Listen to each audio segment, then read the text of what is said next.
Well, being that you were at Wells Fargo, you should understand this. What actually is an interest rate? What does an interest rate do?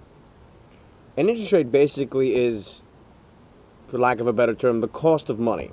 How much is it going to cost for me to borrow? If I borrow this, how much is it going to cost me? How much is the bank going to charge me to borrow this?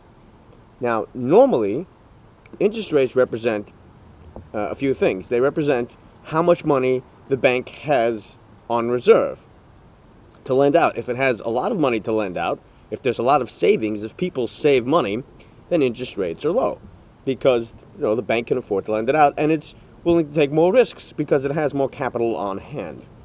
If, however, the bank has fewer funds, then interest rates are high. Cost of money is higher because it has less funds to lend out.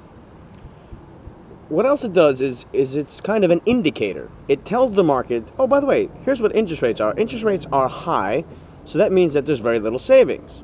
So that long-term projects, if somebody was going to make a long-term project, i.e. if I'm going to spend all this money so that people will buy things in the future with their savings that they have now, they're saving now to consume in the future.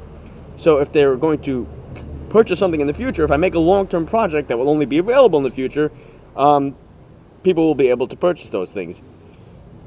That's the way interest rates are supposed to go up and down. Now you can arbitrarily put them down by giving them fake fiat money repeatedly, never tapering, just constantly just feed the banks this printed money and claim that no inflation will come, ignoring the rule of scarcity, i.e. Gold is valuable because it's scarce. The dollar is valuable because we've just decided to attach a number to it. But in fact, the dollar actually has real value. And this is why the price of goods go up, right? You can't go to an Arab country and go, I'd like this barrel of oil for the same dollar. They go, no, that's not a dollar. You just, that's not $5. You scratched out a freaking dollar bill and you added a 5 to it. You just printed more of it. That value is actually not value. Inflation actually robs people. If you have a dollar in your bank account and the government comes in and overprints the money, devaluing the dollar, decreasing the purchasing power of your dollar, the government has reached into your bank account and robbed you of 50 cents if your dollar only buys you 50 cents worth of goods now. So you haven't done anything. You've sat there and the government has robbed you.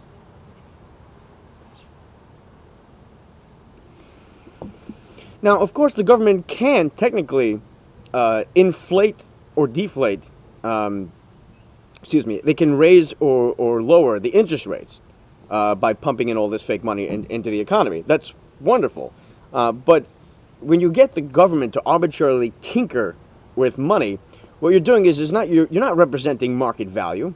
You're not telling when you have a low interest rate, you're basically telling all these long-term producers that, oh, look at that, there's an interest rate that's low. People must be saving. People are saving money. There's more resources for me to spend on in the future. I can build in the future for the savings that people have now to consume in the future. There's no resources there. It's not there. And this is how you have crashes. The ultimate question has to be, why are there crashes? And Friedrich Hayek asked this question, and he asked, why was there what he called a cluster of error? If you believe that the market, as most people do, as a Republican conservative, or even as just a businessman, that the market solves its own problems, meaning if you make a product that nobody wants, or you sell a service that nobody wants, you go out of business. And if you go out of business, the market solves itself, meaning that businesses go away that aren't any good. So how is it that we have these crashes, where you have a cluster of error, where all these different businesses from all these different non-interrelated companies and ideas and aspirations and services and goods all collapse at the same time? And he wasn't happy with the answers he was getting. He was getting things like, well, this is how free markets are. They go up, they go down. It's like a roller coaster. It goes up and it goes down. Well, that doesn't make any sense. Things just don't go up. They don't just go down. The other answers they got, that the market was had mood swings. If the traders would get into these mad rushes and try to inflate and try to buy things and get into these panics, if we just provided the stockbrokers with Prozac, everything would be fine. That didn't make any sense either. So what he figured out is that it was these central bankers who were flooding the market with these arbitrarily fake interest rates, which were giving the wrong signals to the market, which caused all investors to invest in long-term projects with resources that weren't there. Of course, technically you can. Yes, you can raise or lower the interest rates, but at some point, interest rates are going to have to go up. You can't keep interest rates down forever. And when interest rates actually match the market value of what they're supposed to be, you're not even going to be able to pay the interest on the debt. Forget the principal. When interest rates rise to 6% or 7 or whatever they're supposed to be, you're going to be screwed with just paying the interest. Forget about the principal. Now you should know this, working at Wells Fargo. I, for the record, am pulling $36,000 out of Wells Fargo. Those idiots couldn't see a crash if it came up and bit them in the ass. They were bailed out. They shouldn't exist anymore. What a horrible company. $36,000. I'm removing it immediately. Goodbye. I don't want to hear from you again. And that's my take on interest rates. So the question is, I don't understand how you have all these ideas that are supposedly, when push comes to shove, constantly ask you, you're a Republican. Supposedly you're a Republican, you're a conservative. I'm not here to disprove you. You've never discussed an issue. I've discussed constitutionalism, federalism, policy, taxes, education, history, constantly, repeatedly. All of us have. All of us do. You tend to think that we're just this rabid bunch of people who hate the President of the United States, perhaps because of his race or because he's a Democrat. I don't know. But there are real policy differences between us and him. Maybe there's less differences in policy between you and him, and that's okay if you just said so. But it's very hard to pin you down on an issue. I don't know if you're doing this because you want to run in the future, so you don't want to actually give out your position so that you can get more voters. I don't know. Maybe it's political, or maybe you just don't have any. But the one thing you said that you had a position on was education. So I pushed you on education just to find out what your positions were. I find it difficult to believe that you have Republican conservative principles in regards to education while simultaneously believing that the Department of Education should be eliminated or doesn't need to exist, while at the same time wanting to increase salaries and to increase preschool programs and school feeding programs. You either believe that the private sector can do things better than the public sector, that we cannot trust the state to teach children because all they would do is indoctrinate people to love the state. It's a matter of self-interest and self-preservation. You can't put the wolf in charge of the hen house. If you're putting the state in charge of education, what you're going to get is little statists. It's that simple. It's not that complicated. So the more power you could remove from public education and put them into places like charter schools, which are private, but at least they're workable, at least where they can fire teachers. And I'm glad that you think that we can fire teachers. I also asked you about 150,000 only because it's an arbitrary number. It's not a number based on market value. It has nothing to do with the cost. That's why I asked you about the cost of living. What do you do when the cost of living goes up? Then you raise that number. Do private sector teachers get paid 150,000? If so, why? How? Based on what? Why not 149? Why not 151? That was the number.